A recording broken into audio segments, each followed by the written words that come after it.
has been doing shows as a volunteer for the Raptor Center for 18 years.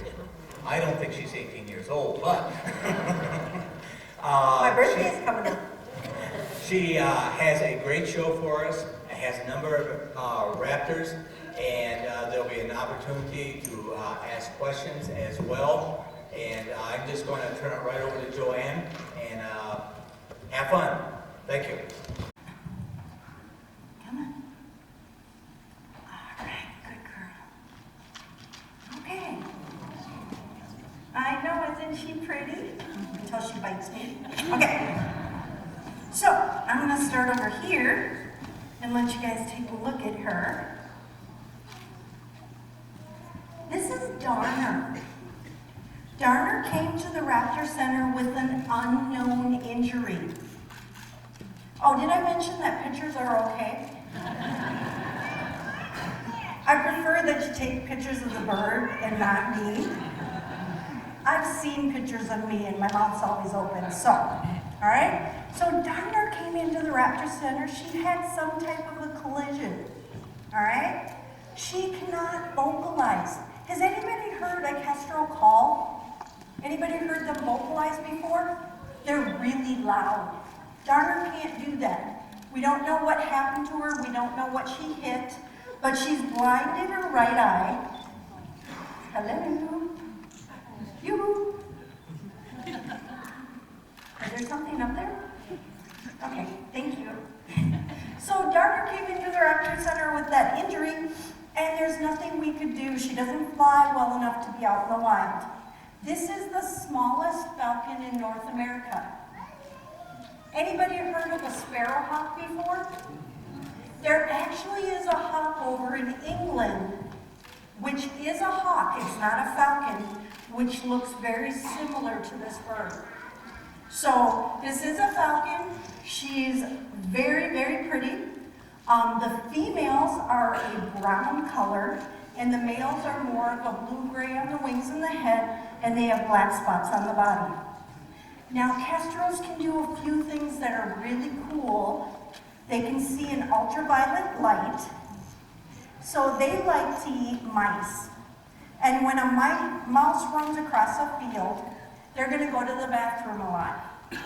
And that trail sets off ultraviolet light, and this bird can follow that trail back to where the mouse is. All right? They have another really cool thing they can do. Imagine yourself riding on a roller coaster. Okay? Anybody done that before? Okay? Okay. You guys know how scary it is and how your head's like moving all over the place and you can't focus your eyes?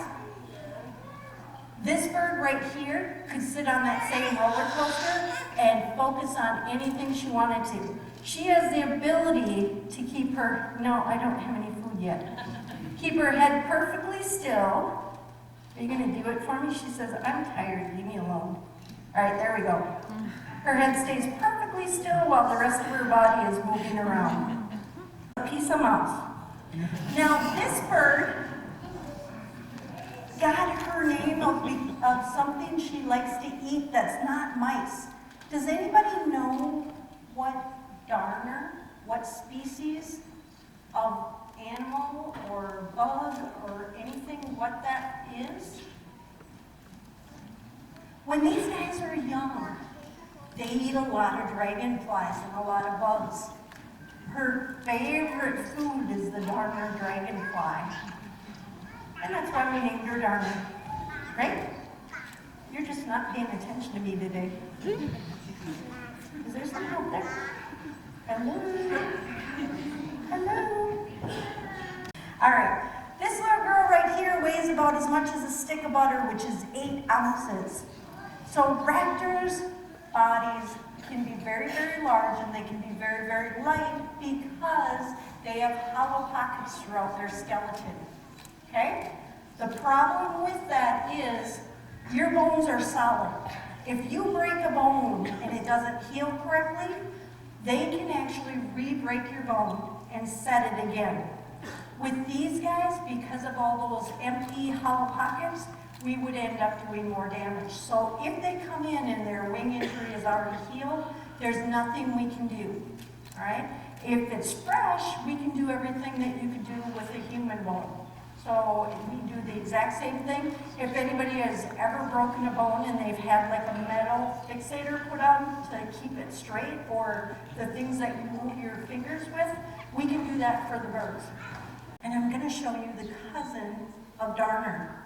Does anybody know what bird would be a cousin to the American kestrel?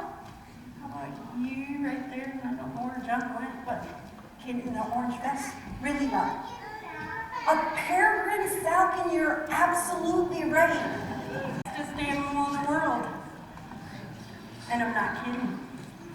A peregrine falcon has been clocked at over 100 miles an hour in regular sustained flight.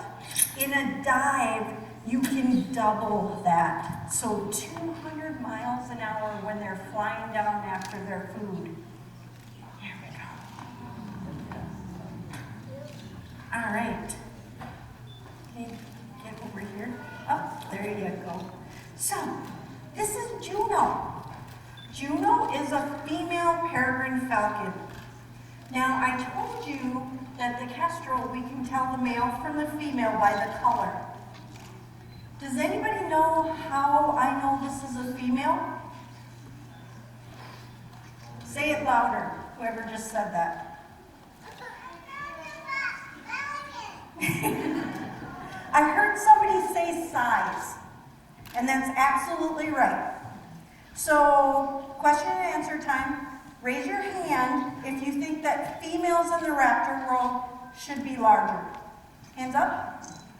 Okay, put your hands down. Raise your hands if you think the males should be larger in the raptor world. All right? Everybody that didn't raise your hand? Okay. So females are larger in the raptor world. Share in those duties, but, you know, might make sense that they're bigger, you know, because a lot of them can have 3 chicks. When you get into some of the owl species, they can have 8 or 9. So mom's got to be big to take care of all those chicks, right? Now dad, or the male, if he's smaller, he can do a lot of duties of bringing back the bacon, right? Well, not really bacon, but he'll bring back the food for him. So he's going to do a lot of hunting. He's going to be going back and forth continually to find food. No, not yet. Not yet. So peregrine falcons were on the endangered species list. And as a matter of fact, they were so endangered that we almost lost them for good. All right, their numbers were so depleted that if you went west of the Mississippi in about the early 70s, you probably wouldn't find any. We found out what was causing this. It was DDT, which is a chemical we use to kill bugs on our crops. Unfortunately, we kind of didn't know what the effect was of that DDT because it started getting into the food chain. So bugs were getting killed, but guess what? If you kill a bug, that's food for something else, right? So something else was eating that, and then something else ate that, and then the birds were getting that in their system, and it was working its way up to the peregrines because peregrines eat other birds. You know, really hard, and calcium does that. So if the birds had a calcium deficiency, when they were sitting on their eggs, they were crushing them. If you took a regular store-bought chicken egg and you start stacking weight on it, okay, and you crush that same egg, and think about this, a peregrine falcon's egg should be stronger, along with a bald eagle's egg, because they have the same problem. So how much weight do you think it would take to crush a regular chicken egg from the store? What do you think? How many pounds? 10? Somebody else say something. 200? That's a little bit much. 90. Yes. 1 pound? It's more than that. 90. How many? 90. 90? Yep. It's about 90 pounds. And you can do it with less. It can be anywhere from maybe 60 to 90 pounds. going in that range, because sometimes you may have weaker eggs. But think about that. This bird only weighs 2.5 pounds, and she was sitting on her eggs and crushing them. What do you think? Their mom and dad. Nope, the mom and dad didn't eat them. Hope not. But these guys were actually having a problem with another type of raptor. Does anybody? Perfect opportunity. They were getting some food introduced right around where they were. So, you know what they did? They're like, obviously she doesn't have affection for a great horned owl. Okay, so we took them back in and said, you know what? We need to put them someplace where they'll be safe and they'll have a good food source. So we started thinking, what do these guys like to eat? Other birds, okay? So we started putting them on where other birds would be because they like to eat pigeons. Where do pigeons like to live? Cities, under bridges, around power plants, on smokestacks. Any place that there were pigeons, we started putting these birds in, right? And they're very, very territorial. So they will defend their territory against even other peregrines. So we were able to reintroduce these guys and get them back. And in 1999, when some of you weren't born yet, these birds were taken off the endangered species list. Fully recovered. They're not having any problems. They're doing really well. So falcons have a few more things that help them survive. All right? It's hard to notice it on the kestrel, but if you look at her, she has mallard stripes going down underneath her eyes to help her balance. So she's like a bullet when she's going after something. Now, when she goes after her food,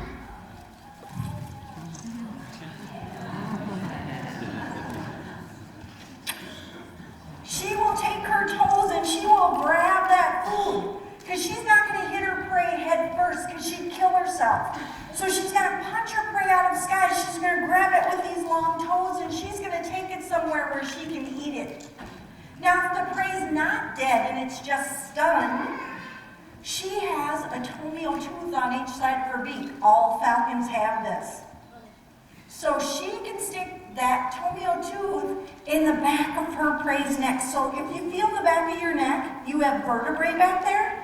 In between those vertebrae, that's where that toenail tooth fits, and she just goes snap, and it's all